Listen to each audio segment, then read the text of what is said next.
Thank you for downloading and welcome. This podcast is intended for healthcare professionals and it brings you medical information about clinical guidelines by the National Institute for Clinical Excellence, or NICE, from a primary care perspective. My name is Fernando Florido and I'm a GP in the United Kingdom. In this episode, I am going to tell you about the NICE Guidelines on Hypertension in Adults, Diagnosis and Management, or NG136 Guideline, which was updated on the 18th of March 2022. In this episode, I am going to summarize the main body of the guideline, and I will provide links in the episode description to other guidance where indicated. I have also uploaded YouTube videos on this subject and other NICE guidance. A link to access the YouTube channel can be found in the episode description. As ever, all information is correct at the time of recording and all views and opinions are my own. I hope that you enjoy this episode. This guideline covers identifying and treating primary hypertension in people aged 18 and over, including people with type 2 diabetes. It aims to reduce the risk of cardiovascular problems such as heart attacks and strokes by helping healthcare professionals to diagnose hypertension accurately and treat it effectively. In March 2022, the updated guideline reviewed the evidence and made new recommendations on blood pressure targets for people who have both hypertension and cardiovascular disease. And the review also reassessed evidence on antihypertensive drug treatment and made a new recommendation to cover people who have both hypertension and cardiovascular disease, and also reassessed evidence on antihypertensive drug treatment and made a new recommendation to cover people who have both hypertension and cardiovascular disease. NICE has also produced a guideline on hypertension in pregnancy, and I will put the link to this in the episode description. This guideline includes a variety of recommendations including diagnosis, treatment and monitoring. The recommendations on measuring blood pressure and diagnosing hypertension in this guideline apply to all adults, including those with type 2 diabetes. The recommendations on treatment and monitoring also apply to adults with type 2 diabetes.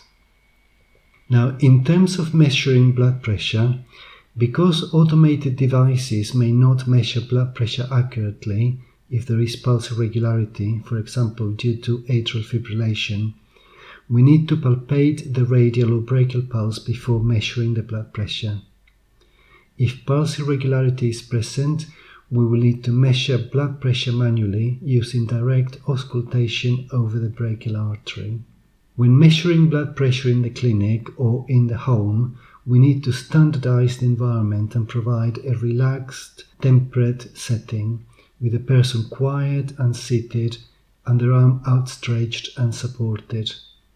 We will also need to use an appropriate cuff size for the person's arm. In people with symptoms of postural hypotension, for example when there are falls or postural dizziness, first we will measure the blood pressure with the person either supine or seated, and then measure the blood pressure again with the person standing for at least 1 minute before measurement. Then, if the systolic blood pressure falls by 20 millimeters of mercury or more when the person is standing, then we will need to review the medication. We will measure subsequent blood pressure readings with the person standing, and we will consider referral to specialist care if symptoms of postural hypotension persist. When considering the diagnosis of hypertension, we will need to measure the blood pressure in both arms, and if the difference in readings between arms is more than 15 millimeters of mercury, we will repeat the measurements. And if the difference in readings between the arms remains more than 15 millimeters of mercury on the second measurement, we will measure subsequent blood pressures in the arm with a higher reading. If blood pressure measured in the clinic is 180 over 120 millimeters of mercury or higher, we will identify who and how to refer for further investigation and management, and a section about this will be addressed later on in this guideline. if blood pressure measured in the clinic is 140/90 millimeters of mercury or higher, we will take a second measurement during the consultation, and if the second measurement is substantially different from the first, we will take a third measurement. Then we will record the lower of the two measurements as the clinic blood pressure. Then, if the clinic blood pressure is between 140/90 and 180/120 millimeters of mercury, we will offer ambulatory blood pressure monitoring to confirm the diagnosis of hypertension, and if ambulatory blood pressure monitoring is unsuitable or the person is unable to tolerate it, we will offer home blood pressure monitoring to confirm the diagnosis. While waiting for confirmation of a diagnosis of hypertension, we will carry out investigations for target organ damage, and there is a section later in this guideline covering this, followed by a formal assessment of cardiovascular risk using a cardiovascular risk assessment tool, and there's also a section later in this guideline covering this. When using ambulatory blood pressure monitoring to confirm a diagnosis of hypertension, we will ensure that at least 2 measurements per hour are taken during the person's usual waking hours, for example between 8 in the morning and 10 at night. And we will use the average value of at least 14 measurements taken during the person's usual waking hours to confirm a diagnosis of hypertension.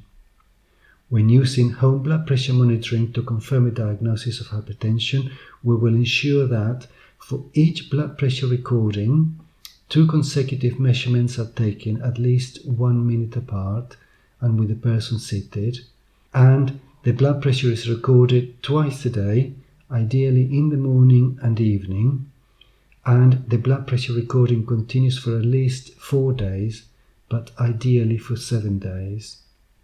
We will discard the measurements taken on the first day and use the average value of all the remaining measurements to confirm a diagnosis of hypertension.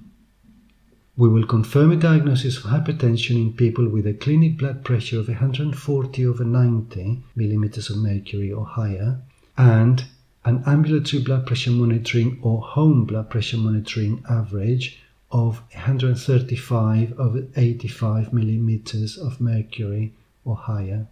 If hypertension is not diagnosed, but there is evidence of target organ damage, we will consider carrying out investigations for alternative causes of the target organ damage. If hypertension is not diagnosed, we will measure the person's clinic blood pressure at least every 5 years subsequently, and we will consider measuring it more frequently if the person's clinic blood pressure is close to 140/90 millimeters of mercury. We will, however, measure blood pressure at least annually in adults with type 2 diabetes without previously diagnosed hypertension or renal disease. And we will consider the need for specialist investigations in people with signs and symptoms suggesting a secondary cause of hypertension.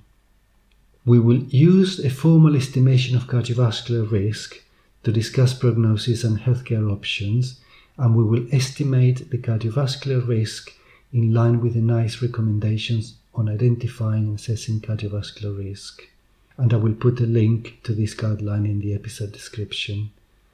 We will use clinic blood pressure measurements to calculate the cardiovascular risk. For all people with hypertension, we will offer investigations for target organ damage, which will include all of the following. We will test for the presence of protein in the urine by sending a urine sample for estimation of the albumin-creatinine ratio, and we will test for hematuria using a reagent strip. We will take a blood sample to measure glycated hemoglobin or HbA1c, electrolytes, creatinine, estimated glomerular filtration rate, total cholesterol and HDL cholesterol.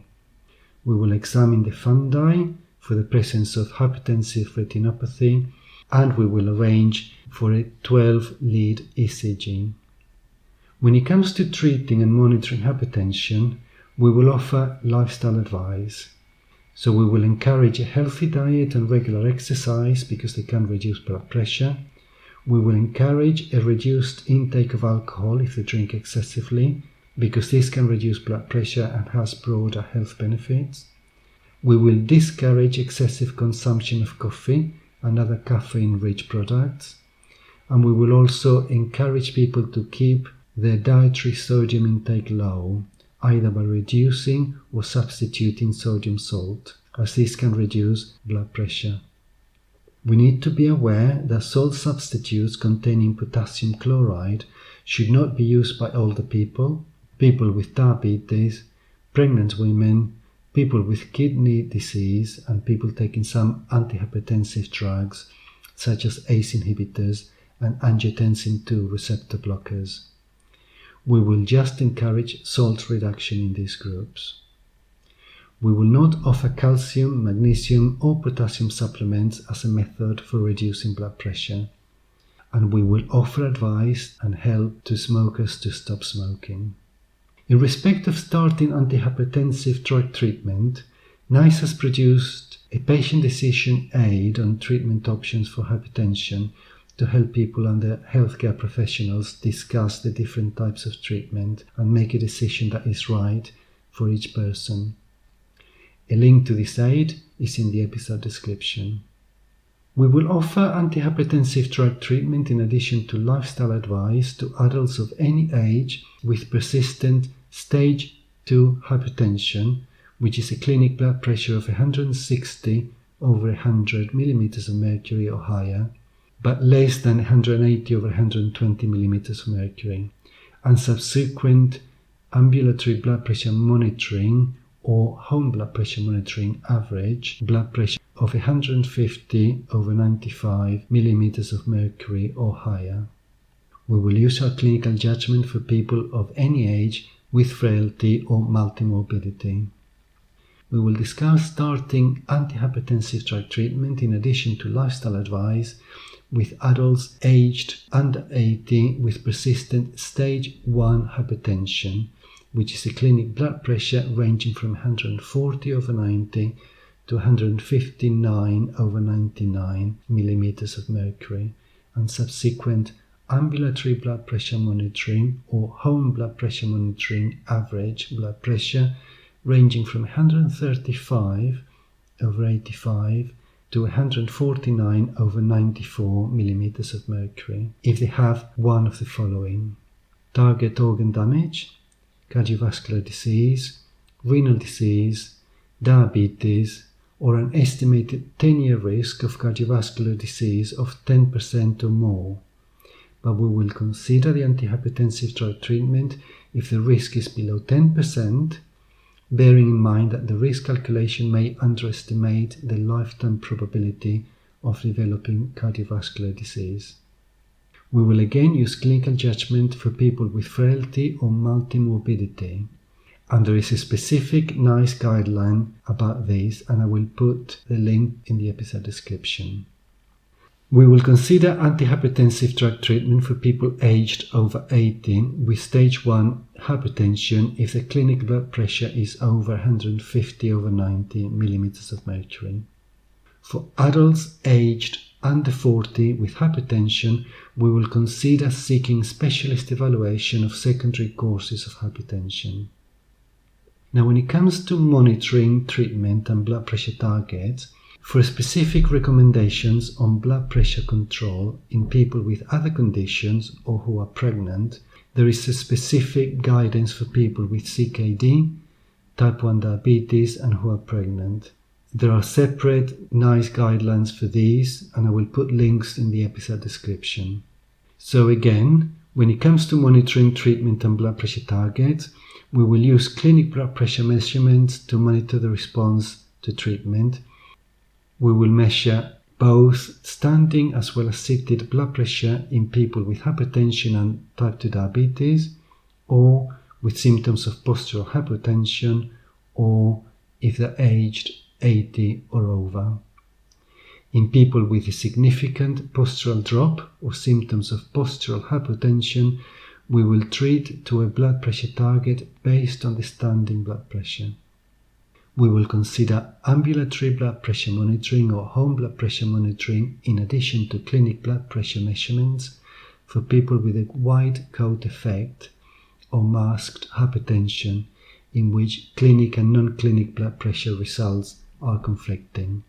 Being aware that the corresponding measurements for ambulatory blood pressure monitoring and home blood pressure monitoring are 5 millimeters of mercury lower than for clinic measurements. Now, when setting blood pressure targets, for adults under 80, we will reduce the clinic blood pressure to below 140/90 millimeters of mercury. For adults aged 80 and over, we will reduce the clinic blood pressure to below 150/90, using a clinical judgment for people with frailty or multimorbidity. When using the ambulatory blood pressure monitor or home blood pressure monitor, we will use the average blood pressure level, aiming to reduce it to below 135/85 millimeters of mercury in adults under 80 and below 145/85 millimeters of mercury for adults aged 80 and over.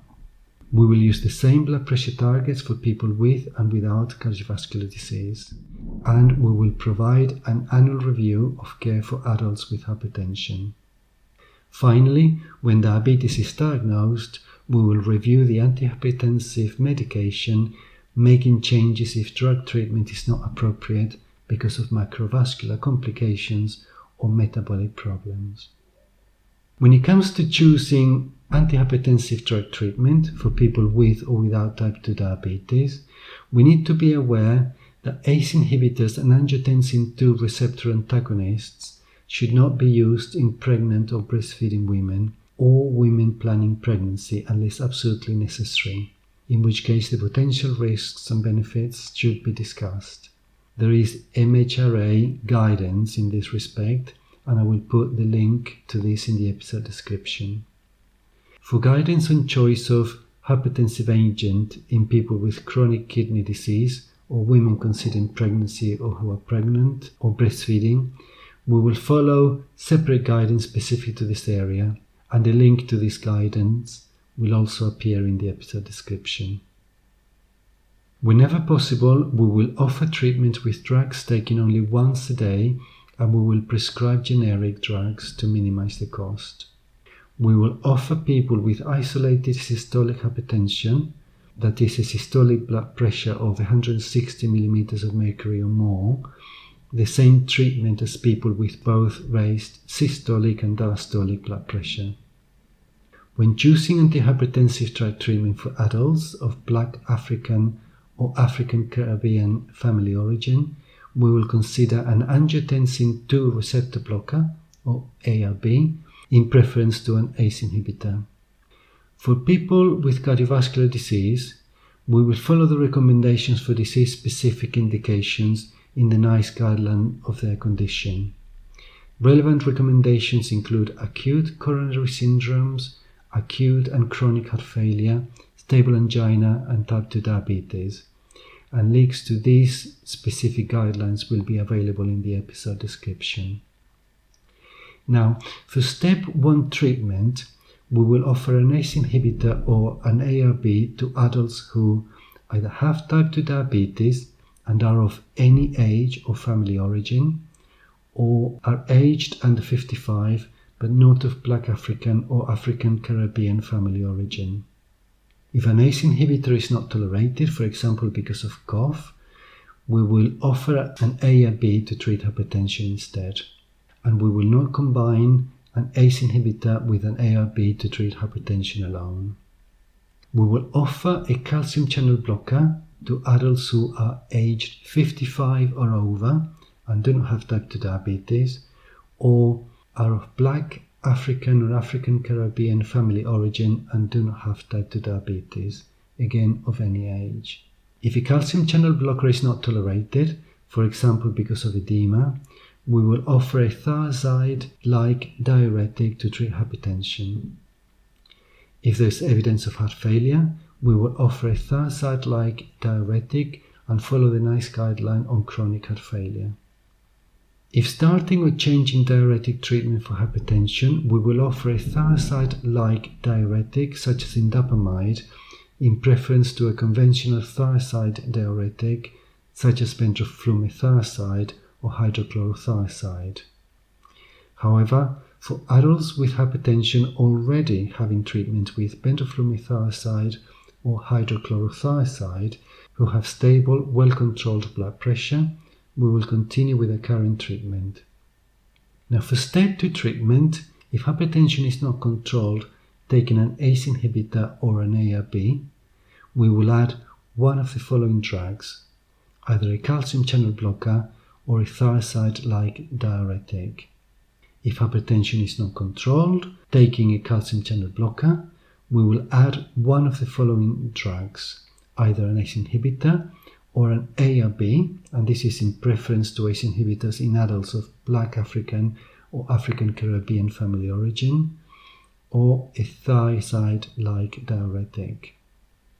Now for step 3 treatment, if hypertension is not controlled, taking step 2 treatment, we will offer triple therapy as a combination of an ACE inhibitor or ARB, again the latter in preference for people of Black African or African Caribbean family origin, and a calcium channel blocker, and a thiazide-like diuretic. And finally, for step 4 treatment, if hypertension is not controlled, taking triple therapy, we will regard them as having resistant hypertension. And before considering further treatment, we will confirm the elevated clinic blood pressure measurements using ambulatory or home blood pressure recordings. We will assess for postural hypertension and we will discuss adherence. For people with confirmed resistant hypertension, we will consider adding a fourth antihypertensive drug as step 4 treatment or seeking specialist advice. When adding a fourth drug, we will consider further diuretic therapy with a low dose of spironolactone when the blood potassium level is 4.5 millimoles per liter or less. And we will be particularly cautious in people with a reduced estimated glomerular filtration rate because they have an increased risk of hyperkalemia. When doing this, we will monitor blood sodium and potassium and renal function within 1 month of starting treatment and repeat as needed thereafter. We will consider an alpha blocker or beta blocker as a fourth drug for those who have a blood potassium level of more than 4.5 millimoles per liter. If blood pressure remains uncontrolled, taking 4 drugs, we will seek specialist advice. We will refer people for specialist assessments carried out on the same day if they have a clinic blood pressure of 180 over 120 millimeters of mercury or higher, with signs of retinal hemorrhage or papilledema, which is what we will call accelerated hypertension, or life-threatening symptoms such as new onset confusion, chest pain, signs of heart failure, or acute kidney injury. We will also refer people for specialist assessment carried out on the same day if they have suspected pheochromocytoma, for example, labile or postural hypertension, headache, palpitations, pallor, abdominal pain, or diaphoresis.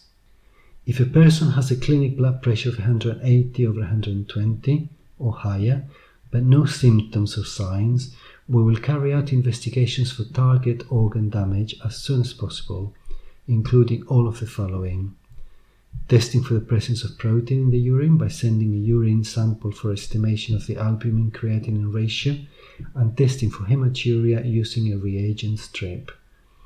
Taking a blood sample to measure glycated hemoglobin or HbA1c, electrolytes, creatinine, estimated glomerular filtration rate, total cholesterol, and HDL cholesterol. Examining the fundi for the presence of hypertensive retinopathy, and arranging for a 12-lead ECG. And then, if target organ damage is identified, we will consider starting antihypertensive drug treatment immediately without waiting for the results of the ambulatory blood pressure monitor or home blood pressure monitor. However, If no target organ damage is identified, we will confirm the diagnosis by repeating clinic blood pressure measurements within 7 days, or by considering an ambulatory blood pressure monitor or home blood pressure monitor, and we will review also within 7 days. We have come to the end of the actual guideline, but I think it is worth going through the definitions of the terms used by NICE in this guideline. And these are accelerated hypertension.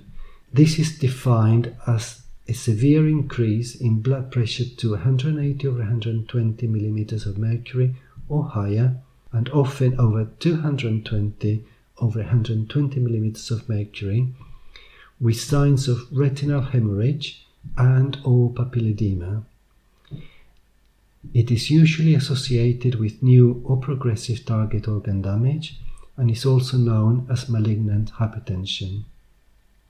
The term established cardiovascular disease refers to a medical history of ischemic heart disease, cerebrovascular disease, peripheral vascular disease, aortic aneurysm or heart failure.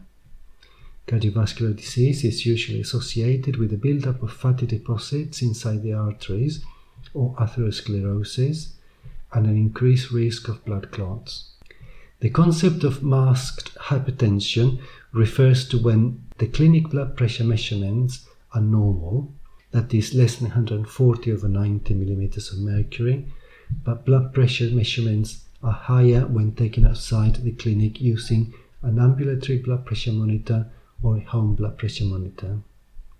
Stage 1 hypertension is when the clinic blood pressure ranges from 140 over 90 to 159 over 99 millimeters of mercury, and subsequent ambulatory blood pressure monitor or home blood pressure monitor average blood pressure ranges from 135 over 85 to 149 over 94 millimeters of mercury.